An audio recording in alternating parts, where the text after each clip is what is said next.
I am Dr. Ram Narayan, consultant functional neurosurgeon. Now I will talk to you about epilepsy and how surgery can be effective in patients with epilepsy. I am sure all of you know about epilepsy. I am not going into the medical side of epilepsy. But one thing is very clear which affects everybody is that epilepsy has got a lot of social connotation. So obviously epilepsy needs to be treated. And second thing is obviously it affects the brain, so it needs to be treated.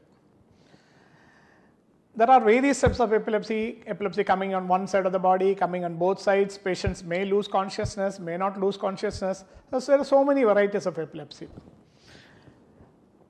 The usual treatment of epilepsy is with medications. There are so many medications available in the market, and the neurologist by trial and error can find out which works best for a particular patient. Most of the patients do well with the common drugs and do not develop any long-term side effects. But there are some patients in whom the medicines do not work or may cause significant side effects. Or there are some patients who may have problems which can be identified in the brain. In those patients, we can offer surgery as a method for treatment of the epilepsy. What are the various methods of treatment of the epilepsy? The epilepsy, as you all know, occurs because some part of the brain is irritated and produces an excessive electrical discharge which spreads to one or more areas of the brain and causes movements of the opposite side of the body. Of course, this is a very simple way of looking at it. So if you can identify this focus and you can remove it, then the trigger is taken away so that the patient will not get a fits later. The commonest situation which happens in this scenario is what is called temporal lobe epilepsy. That is, temporal lobe is one of the lobes of the brain, one of the areas of the brain. The temporal lobe causes, especially the medial temporal lobe, causes what is called temporal lobe epilepsy. So if it is possible and it is practical to remove the medial part of the temporal lobe so that the patient does not get epilepsy. This surgery is called temporal lobectomy. This is done very commonly.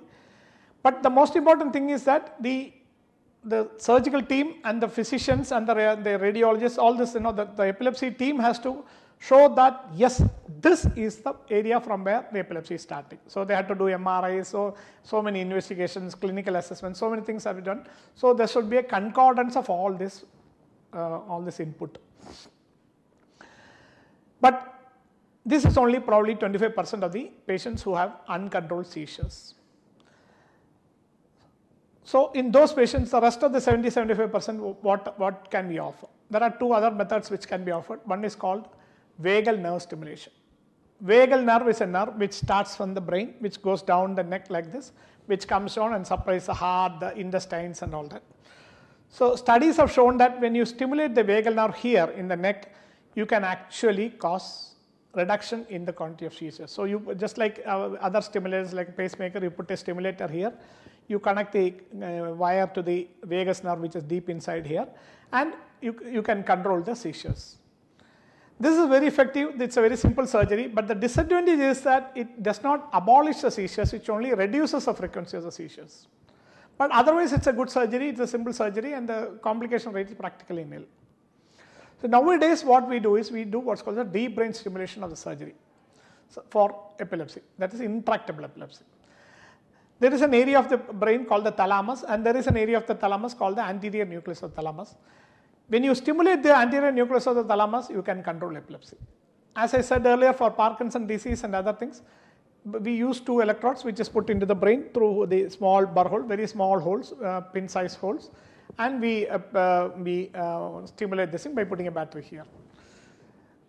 With these surgical methods, a good majority of the patients can be treated. Of course, there are some other very aggressive surgeries like hemispherotomy and all that, which is not practiced very common, but in selected specific cases, these are essential because these are very mutilating and very harsh surgeries. So it's not done very commonly, but yes, occasionally these are also useful. Thank you.